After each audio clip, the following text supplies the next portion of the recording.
Hi, everybody. My name is Paul Buitink, and today I welcome back Charles Hoskinson, founder and CEO of IOHK and inventor of Cardano. In a previous life, he was a Bitcoin educator and co-founder of Ethereum.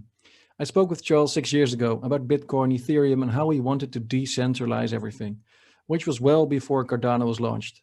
Today, I will catch up with Charles to talk about Cardano and how he sees the next few years in crypto space.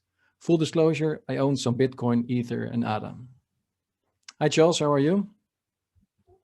Paul, thank you so much for having me on, and glad to see you have exposure to the first, second, and third generation. Exactly, and all coins you were involved with at some point. Well, let's just look back a little bit to the interview that we had 6 years ago, because you said a lot of interesting things there, and I really advise everyone to look into it. One thing you said that you were expecting a market cap of Bitcoin of $1 trillion. So that was a good call. Yeah, 6 years it took to get there, but it seemed inevitable. I looked at the growth trajectory and the dynamics of the ecosystem, and I said, look, this whole industry is a contrarian view on central bank monetary policy, and it's going to be a few crises, but we'll eventually get one big enough that people say, oh, screw central banks, and they just want to go somewhere else. And it turned out that COVID was the thing that got us there. But it could have been another banking collapse or something like that. So it just seemed obvious that trillion-dollar Bitcoin would come. I think in the interview I said within 10 years. I can't remember. I haven't watched the interview in 6 years, but I definitely said within a decade we should see it. Yeah. And so I assume you're still bullish then. Do you still hold Bitcoin? I still do hold Bitcoin, and I still am bullish in crypto in general. I mean, Bitcoin's like my first love, so it's impossible to get rid of. I will always hold at least one Bitcoin just because of Exactly. the Yeah. legacy there. But I do think there are very real and significant problems in the Bitcoin space and challenges in the Bitcoin space, and they haven't indicated in any sense of the word an ability to overcome those challenges. So I'm a little bit more bearish than I was in 2015 about Bitcoin's trajectory, but I'm very bullish on crypto in general. Yeah, one thing you didn't like about Bitcoin 6 years ago was its volatility. And you said you also didn't expect it to change because the supply schedule is fixed, but demand swings. Also there, you're right, because there's still a lot of volatility, of course. But how is that going to be any different for ADA? Well, the thing is that ADA and Bitcoin aren't supposed to be stable coins, and they're not supposed to be national units of account. My hope for Bitcoin and my hope for Cardano and for Ethereum and these other projects is that they are platforms for people to build applications on, utilities on. So if you want stability, go build a stable coin. The question is, how do you do that in an algorithmic and decentralized way? Well, you need infrastructure for that. And that was really what we were talking about 6 years ago. And I don't even think Ethereum had launched at that point. So there was no MakerDAO or any of these other things. And now we see it. And it's pretty obvious to people. Oh yeah, that's how I run my exchange. Oh yeah, that's how I run my Oracle and so forth. And because we have examples of that stuff, and I just think that the way that we're going about it with Cardano is significantly more sustainable and stable. And I think that also having governance on chain is a significantly better idea than not having it, because otherwise you have no mechanism to converge to complex controversial decisions. You just always will end up with a Bitcoin Cash or an Ethereum Classic or these types of things. And actually, exactly what I predicted 6 years ago about Bitcoin having governance problems came to bear with Roger Ver being kicked out of the ecosystem and the Craig Wright issues and all these other things. And they still have no ability to upgrade. They want smart contracts, but they can't get it done. They want Schnorr SIGs, they can't get it done. It's really sad. You got this trillion-dollar ecosystem, but it's paralyzed. And outside of trivial things, it's very difficult for them to make protocol changes, even when there's overwhelming evidence that that change is beneficial for no cost. For example, NEPA POWs doesn't require much to change at all, and then suddenly you get side chains and awesome light clients, and it has no change on the security model of the system. It's just a little bit of extra infrastructure in the chain rules, and they can't get it done, even though there's 5 years of scientific history with non-interactive proofs of proof of work. So I firmly believe you need a governance system, and I firmly believe that should be on chain to get you where you need to go. And we built Cardano for that. Ethereum is not built for that, and Bitcoin's not built for that. So we'll see where the market takes us in that respect. Yeah, let's talk about Cardano in more detail. There's quite a few viewers on my channel who are more focused on macro and monetary stuff. Maybe briefly I know you've explained a gazillion times, but Cardano, what is the what's the purpose, and why should people use it?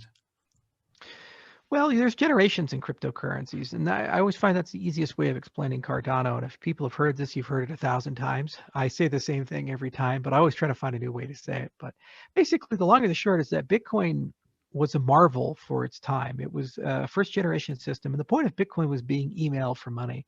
There's this concept that you can, in a very decentralized way, push value around the globe.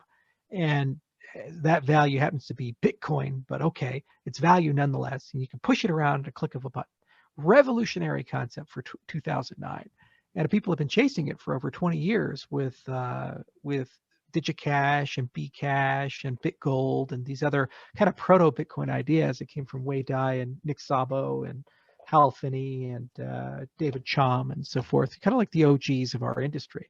Then you have Ethereum come by in 2013, 2014, and the idea of Ethereum was we need programmability. The problem with Bitcoin is it's blind, deaf, and dumb.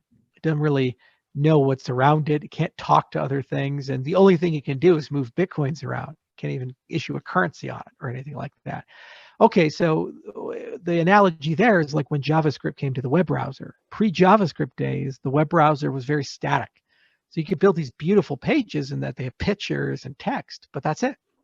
Then suddenly JavaScript comes, and then you get YouTube and Facebook, and you get interactive experiences. You get web games. You can do cool stuff. Wow. So similarly, once you have programmability with transactions, then you get ICOs, and you can do ERC20, and then you can do DeFi, and you can do CryptoKitties, and all these amazing experiences and so forth. The problem is that both Ethereum and Bitcoin suffer from the same three classes of problems. One, they don't scale. So scalability, succinctly, is this concept that as you add users, you stay at the same relative performance or you gain resources. The easiest way of conceptualizing that is looking at protocols like BitTorrent, where more people downloading a movie, the faster you get it. The less people downloading, the slower you get it. That's a really scalable protocol, and that's why a meaningful amount of all web traffic is carried on that. Second, you need a protocol that has interoperability, and the easiest way of understanding this is like Wi-Fi. Could you imagine how bad Wi-Fi would be if it only worked with your phone? So the Apple router only works with the iPhone, the Google router only works with Android devices, the Microsoft router only works with Windows devices. It would be terrible. Wi-Fi would not be a useful protocol. The fact that Wi-Fi is useful is no matter what your hardware happens to be, who made your hardware, whether it be Lenovo or Apple or whatever, your device will connect to some other device's router. And it's the only thing humanity's built where I think we have ubiquitous agreement. You can be in North Korea, South Korea, Iran, Israel, Russia, America, China, and those countries will never collectively agree on anything, but your cell phone will connect to the hotel Wi-Fi in all of those countries. Now, whether you can do anything with the internet there, it's obviously up to those countries, but at least you can connect to the hotel Wi-Fi, right? So interoperability is super important. And in the blockchain land, that's all about the movement of information, users, and value between systems. There's over 8,000 blockchains. There's tons of permission chains. And then there's also the legacy financial system. So how do you move users, value, and information between these two systems in a very concise way? And then finally, there's the sustainability problem. This is who pays and who decides. And so that's all about saying, okay, it's expensive to build this stuff. That's why we had ICOs. But that doesn't work anymore. And what happens when the ICO money runs out? Who's going to be the custodian who shows up and wakes up every day and builds stuff and innovates and writes papers and writes code and so forth? And the problem with the patronage model is you have the golden rule. He who has the gold makes the rules. And so as a consequence, what happens is that those people will have enormous influence over the standards and the ecosystem. For example, Google is on the W3C and they control Chrome. And because Chromium's the big browser, suddenly now they want to inject ads into your browser, and that's a web standard. Now, Brave doesn't like that. Firefox doesn't like that, but they don't have a lot of say relative to what Google is doing. And so suddenly they have a lot of influence over standards because they have almost a monopoly in that respect. So that's an example of the golden rule in practice. And we need to get away from that if this is controlling your identity, your money, and your life.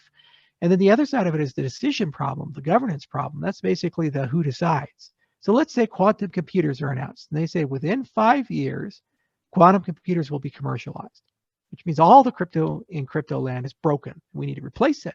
But what do you replace it with? hash-based crypto, lattice-based crypto. Maybe we do something else, supersingular isogenies. Zhao's work up in Canada. Who knows? I don't know. So who gets to decide that? Which signature scheme are we going to use? XMSS, Sphinx? How do we actually model a quantum adversary? How do we do a quantum, post-quantum VRF? These types of things. What if there's 6 different choices? Which team gets to decide that at a protocol level? So that's an example of an existential event. We have to decide. We have to converge to something to correct that problem, but we don't have a governance mechanism to converge there. And what happens when you're talking about even more controversial things? Like Polkadot has this parachains model. So how do you, in a sensible way, add chains, remove chains for side chains and these things? Maybe you have an auction system or there's a decider. But what happens when you want to go to a completely different model? Like maybe there's some game theory you want to adopt. How do you decide that? What legitimizes that? What is the official client? What is the reference client? Who gets to be a core developer? Who doesn't get to be a core developer? So you need a decision system, an a decision problem. You have this issue there. And that's basically what we're seeking to do with Cardano, is to roll up all 3 of those. So we have a class of protocols that we feel scale very well as the value of the token goes up and we gain users. We have a class of protocols that we feel are very good for interoperability. And we have a class of protocols that we feel are very good for a decentralized treasury and also for voting on deciding when to fork the protocol and converge the protocol. Now, if you bundle all 3 of those things together, I call that a 3rd generation cryptocurrency. And we're competing amongst other 3rd generation cryptocurrencies like Tezos and Polkadot and Algorand and so forth. And each and every one of them has particular solutions they're bringing to bear for how they achieve scalability, how you talk to side chains and other blockchains and external projects, and how the projects will decide the use of funds and their ability to converge to changes, hard forks. Yeah, well, that's amazing that you are also in the process of slowly and maturely including all these different elements of the 3rd generation blockchain for Cardano to become mature. As we speak, I think you're in the process of making smart contracts also available. Will take a few more weeks before people can test it. Could you tell a bit more about the smart contract era on Cardano? This is probably the most exciting time because it's exactly like when JavaScript came to the web browser, except for it's like, what if Brendan Hick got a do-over? He didn't have to build JavaScript in 53 days and force us to spend 15 years undoing his mistakes. There's actually a great interview with Ick and Lex Friedman where they talk about this in practice, and it's about Brave and all these other things. I highly recommend that interview on Friedman's podcast. But basically, long and short is that we took a first principles approach to smart contracts, and you have a spectrum. So you have Ethereum on one side, and that's a full engine, and that's as expressive as you can get. You can do anything you want to do for good or for bad, and it comes with a whole bunch of problems. And then on the other side, you have Bitcoin, which is very restrictive, and you can't do a lot. And you can't like issue an asset, and Bitcoin script is like being stabbed in the eyeballs with needles to develop in that. It's a stack-based assembly. It's not fun. So there's this spectrum. And the question was, where do we want to live and how do we actually build a sensible model? And a sensible model built in 3 axes, 3 different domains. And so one collection of data points was scalability. So this concept of how do we shard the state space? How do you have a situation where as much state as possible is local? There's no notion of a global state, and it's easy to compute if there is one. And you can run a lot of this off-chain or different systems. So that was one dimension. And then another dimension was predictability. You want predictable resource costs because these are, at the end of the day, applications are businesses, and businesses need predictable hosting costs to be able to run. So that was one dimension that we were looking at. And the third dimension was the minimum viable expressiveness. So you didn't want to be Ethereum, but you didn't want to be Bitcoin. You wanted to be somewhere in that spectrum where you could do all the things you wanted to do, like a DEX, an Oracle, a stable coin, random number generation, that kind of stuff. But no more than that. Because if you go too expressive, then you have the DAO hack with reentrancy bugs, or the parity hack with the multi-sig problem that they had, and so forth. So I'm not qualified to answer that question. Why? Because I didn't spend 30 years of my life studying how to build programming languages. So what I did is I hired the guy who did. So we went to University of Edinburgh and we hired Phil Wadler, and we said, hey, Phil, you want to go design another programming language? And he said, do I? Because he created the Haskell programming language, and he's worked on Go and all. He's did all this stuff throughout his career. He's cited 25,000 times, and he's a legendary computer scientist. And we built this incredible team of people around Phil, like Memo Chakravarty and Michael Peyton Jones and so forth. And we gave them 4 years to sit down and really think about this problem. And they did foundational work like accounting model. Should we be like Ethereum style accounts or Bitcoin style UTXO? And we decided, well, the UTXO model, Satoshi actually got a lot right. He was a real smart guy. So let's take it and let's extend it to carry some state information that you're going to need. And then it turns out if you do that, it's much easier to shard. And actually, I'll tell you some empirical evidence in a moment about that. But then also, it's much easier to model behavior and build great state machines and so forth. So they wrote the extended UTXO model. And then actually, we talked to another scientist, Pramod Viswanath, over at University of Illinois, and he created this beautiful protocol called Prism that was to shard Bitcoin, and he ran it on Bitcoin. It's 10,000 times faster than normal Bitcoin. But then he ran it on Ethereum. It's only 100 times faster, because it turned out all the optimizations that allow you to speed it up with the UTXO model don't work in the Ethereum style account model. So he lost 2 orders of magnitude of performance with that protocol. So actually, that was good empirical validation of the extended UTXO model and its ability to shard and speed up. The other side of it was that we needed to write a perfect programming language. And the problem with this is that it's not just about what runs on chain. If you look at Ethereum, there's over 3,800 dApps that run on Ethereum, and the top 100 account for more than 90% of all the economic value and transaction volume in Ethereum. So those are the ones to pay attention to. And when you decompose those applications, I believe almost all of them have an on-chain and an off-chain component. And the complexity is actually nested in the off-chain component. That's a Node application, a Java application, a .NET application, and that's running on Infura or some centralized server. It's not running on Ethereum. Okay, and they do this for cost and scalability considerations, and also quality of service, because you want your latency to be low and you want fast response times and these types of things. Okay, so you're not just writing a programming language to be whatever's running on your network. You have to write a language that's aware that shit lives outside of your network and can talk to it. So you need an off-chain model and an on-chain model. And it turns out there's a beautiful way of doing that with something called template Haskell. So we wrote a great language called Plutus, and it's like Haskell. It's somewhat similar. And that's your off-chain code. And then we have interfaces that allow Plutus to talk to the off-chain stuff. And you can write that off-chain application eventually in languages like Node, like Java, like .NET. You can keep the tools that you come to know and love, and you can still do your off-chain stuff. But because we designed this model to account for off-chain and on-chain and have it easy to go to level 2 versus level 1, so payment and state channel type stuff, it's very easy for all that just to work together. And you just can't do that with Solidity in the EVM. It was never designed that way. It was kind of an afterthought. They're like, oh yeah, we need a wire on Web3. We need to do this stuff. And okay, but it's not built into the guts of the programming model itself. So all of that's coming together. And we've been deploying it systematically since December with the first hard fork, which added metadata support. And then the next one was a Mary in March this month, and that added multi-asset support. And we're going to be feature complete and code frozen tentatively at the end of June. And then we're going to do the next hard fork event tentatively sometime July to August. And that will add that entire model, extended UTXO, Plutus, Marlowe, all that stuff.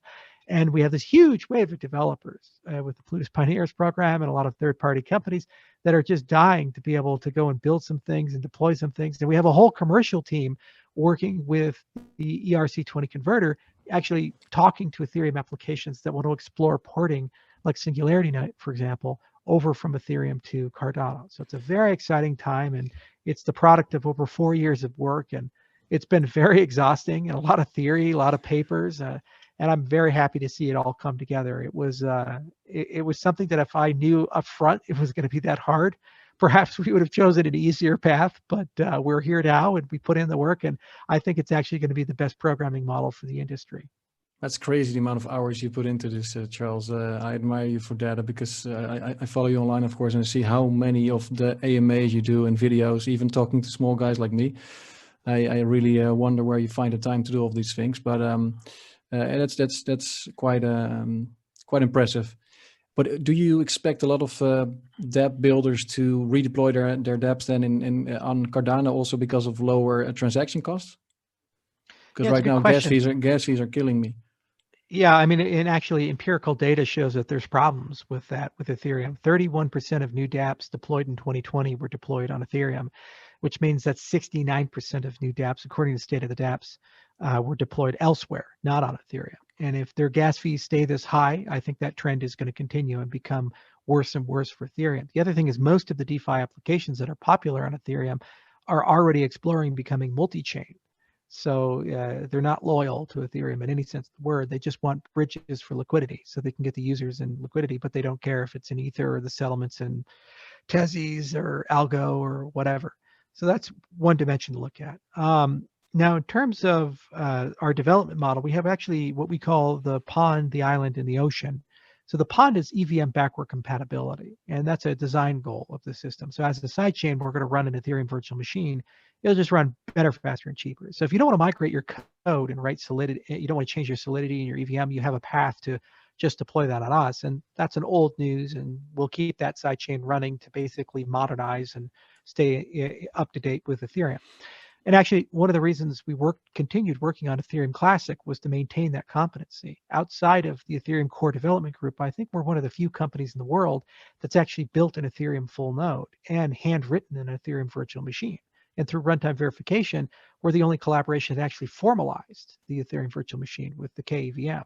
So we understand the EVM very, very well. We have a whole Scala implementation that we wrote. We didn't copy the code from anybody because we're the only Scala implementation of the Ethereum blockchain.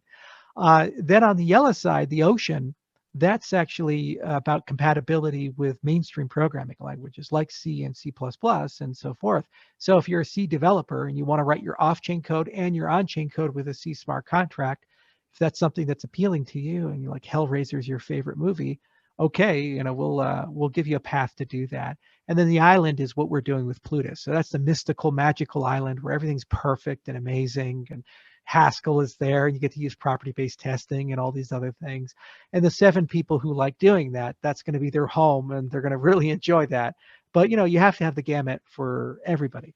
Now, there's already a lot of commercial interest. As I mentioned before, there's 110 different projects that have come to us, and we're at a point where our commercial pipeline is completely saturated. We just can't really take on any more projects. We don't have the people to work with people, and we're at a point where we're trying to actually offload some of that to dedicated development firms that can come in and do that. Another thing is that Catalyst is funding a lot of people. Every 6 to 8 weeks we do a funding round, and there's probably going to be like 100 different ventures that are funded this round, and that's going to continue. So it wouldn't surprise me to see 500 to 1,000 ventures funded by Catalyst this year, and all of them are going to require a huge amount of code and development and lots of that stuff. So it's a mixture of all of the above. And we certainly have a lot of people like Vuk works on the EVM side, and Michael Peyton Jones and Manuel work on the Plutus side, and Grigori Roshu's team works on the Yellow side, and they're all operating in parallel.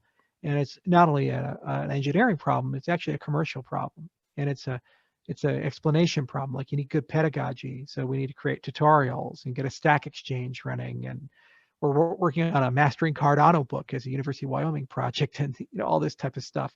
And I have to coordinate all that, make sure it all gets done in a reasonable time period so that we can get this wave of developers where they need to go. I get most of what you say, Charles, but I can imagine there's just tons of people out there that have no clue what you're talking about, yet they may be potential users for Cardano. So it's at what point will Cardano be mature enough to reach ordinary users? So really, that's the DIC of acidic. So when you talk about developer acquisition, there's a great acronym that just makes everything get organized properly. And that stands for developer acquisition, developer collaboration, developer incentives, application deployment, application interaction, and application curation. So the DIC of acidic, deployment, interaction, curation, we all know that. That's Google Play. That's the App Store in the iPhone. That's the Chrome Web Store. Right. Okay, so that's an interface you go to, and when you get your app, you click a button, and then it says installing and little wheels spinning, and then you get it. Then you play with it. So that's the interaction. And if you like it, you give it 5 stars. That's the curation. If you don't like it, you give it 1 star, right? So that is the Apple moment for our industry. And we're not quite there yet. There's still a lot of fragmentation. And big kudos to the MetaMask guys for making this a lot easier. Exactly. But there's a lot that goes in to building a dApp store, because the problem is you usually with these approaches have centralized curation. So as long as you're willing to trust Google or Apple or whoever owns the App Store, you're okay. But what happens when there is no curator, and then you have bots and civil attacks? And what happens when you have scam applications that are Ponzi schemes that steal your money? And who stops that if you don't have centralized curation and so forth? So this is a super hard problem. And whether we have smart contracts or not, it hasn't even been solved in the Ethereum space. And they have had smart contracts for years and brought in the entire DeFi space.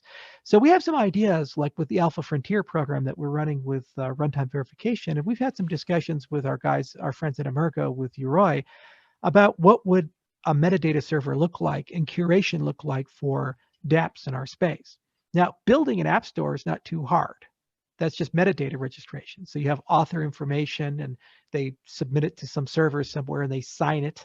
But then the hard part is which apps are green, which apps are red, and also presentation and ordering. So which apps get displayed to the user when I search Oracle, which one is at the top of the list and so forth. That's the hard part for building these types of things, because it's there's a perception of fairness in that. So it's a high priority of mine. I have product people that are thinking about that DIC part of Acidic, but right now we're in the ACI part of Acidic, the acquisition, the collaboration, and the incentives. Catalyst is a gargantuan incentives program because there's $250 million available for that. It's one of the largest dev funds in the world for this industry. And in terms of collaboration, there's both static and interactive. So the static is just like tutorials and websites and documentation. Interactive is like Stack Exchange or co-development or peer or pull request review, where we actually work with the developers and help them get their applications wherever they need to go. And then acquisitions, like where are you going to get your developers from? That surprised me, because we actually have a lot of people who are interested. Over 1,300 people are interested in the Plutus Pioneers program, and we haven't done any advertising, any marketing and so forth, much larger than the cohort that got Ethereum started. And so I don't think acquisition is necessarily a problem, especially given that we have an obvious way for Ethereum people to come into our ecosystem. So right now I'm on ACI, but I have a team looking at DCI, and the DCI that's the retail component, because that's going to be what grandma uses or something like that. It's like, oh, I want to sell a tweet. Oh, okay. Go to the App Store, click in Tweet Marketplace or whatever. You click install, and now it's installed in your browser, like Chrome Web Store. It's there. And you have like an extension, like a MetaMask type experience. Click, click, bing, bing, boom, you're done. That type of a deal. But what makes that app secure? What guarantees you're actually downloading the real version of it over a fake version of it? And also, how do you know that it's been audited and reviewed? Well, you need notion of certification. Oh, okay, there's a centralized actor. Well, it's not exactly decentralized if one guy gets to decide who's in the store or not, right? And so then how do we decentralize that? That's a really complicated question. Yeah, and that's where but it gets the whole decentralized part of DeFi is, as much as I wish that would also be the complete future. If I look at the latest FATF cryptocurrency guidance, but also the Stable Act in the US and some upcoming regulation in the EU, it all looks very detrimental for decentralized finance, up to a point where I wonder whether it can survive the way it is. Do you expect the governments to start requiring personal data for every transaction you do within DeFi, or do you think and actually we've built a system specifically to try to manage that in a decentralized way and put the user still in control. So we have something called Prism, not to be confused with Promotivus Wanus Prism, the proof of work consensus protocol. We Prism the identity system. So one of us has to change the name. So when I say one of us, it's probably him. But anyway, our Prism is based on DIDs, similar to Microsoft Ion with their DID system that they're using on Bitcoin. And it's a whole identity stack as a layer 2 solution.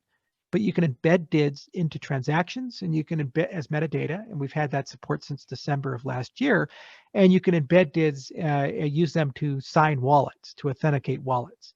The first application we're looking at is FATF compliance for the travel rule. So what we're recommending to exchanges is that in addition to going through KYC to authenticate you register a DID, a decentralized identifier, with the exchange, and then when you go to withdraw, you sign your address that you're withdrawing to. And it's an extra layer of security, because if someone hacks your account, they don't have your DID, they can't sign with it. So they can't produce that. But then also it gives you complete custody end to end, and saying there's KYC. Now the advantage of this type of stuff is that DIDs you're in control of, and the other thing is you can encrypt them. So you can encrypt them to the particular agency, like the exchange or the government agency or whatever. So from an outside sense, it's just noise in the transaction. So you still have privacy, but then from an inside sense, it can be de-anonymized for the regulatory context. Where this is especially cool is when you talk about decentralized exchanges, for example, where what you can do is say, okay, any funds that enter the DEX have to be signed with a KYC DID, but there's no central agency that is responsible for that. So there's like a contingency for settlement, but it doesn't require an actor to be in charge or even have the de-anonymization data. It's just because there's a KYC connected to it, the government can go to that particular, whether it's identity mined or whatever, can go to them and roll it back for that particular transaction that they're interested in. But they don't have a God's eye view of all transactions. They have to subpoena for one. So you don't get dragnet surveillance, but you still get decentralization, and it's self-certification, and you can use different DIDs for different contexts. So you can use a DID for an exchange, a DID for your decentralized exchange, a DID for your dark market purchases, these types of things. And outside, no one can link those to you as an individual. But it's an interesting question, and it's where the industry's at now.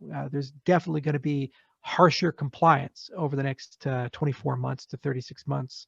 And we think we're in an extremely strong position for it because we built infrastructure for the users to use as optional infrastructure for themselves. So the base protocol, you can do everything without DIDs, or you can add them in. It's your decision. And we're going to make it very easy to do that. And we're going to build that right into the Daedalus wallet to a point where when you do a friends list, I add Paul, but I'm actually importing your DID. And then we could do authenticated transactions between each other and authenticated communication with perfect forward secrecy.